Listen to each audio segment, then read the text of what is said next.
ఒకరోజు చిన్న రఘు తన నాన్నతో కలసి ఒక పెద్ద కొండ ప్రాంతానికి వెళ్లాడు.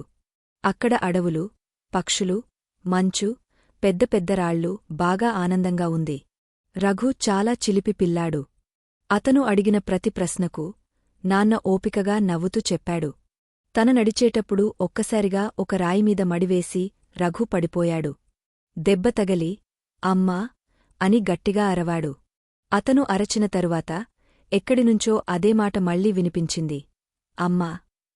రఘు ఆశ్చర్యపోయాడు. ఇది ఎవరు చెబుతున్నారు నాన్నా అని అడిగాడు.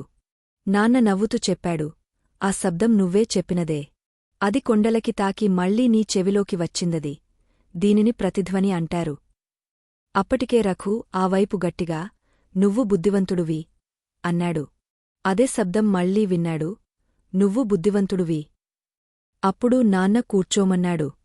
బాబూ, జీవితం కూడా ఇలానే ఉంటుంది అన్నాడు. నీవు చెబిన మాటలు, చేసిన పనులు తిరిగా నీవే చూస్తావు. ప్రేమగా మాట్లాడితే ప్రేమే తిరిగ వస్తుంది. కోపంగా మాట్లాడితే కోపమే వస్తుంది. స్నేహంగా ఉంటే అందరూ నీకు స్నేహితులవుతారు. చిన్న రఘుకి ఆనందంగా అనిపించింది.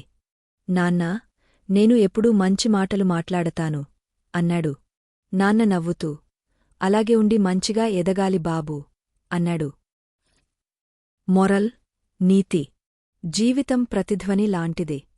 మనం ప్రపంచానికి ఏమిచ్చినా ఓ ప్రేమ, గౌరవం, సాయం అదే తిరిగ మనకి వస్తుంది.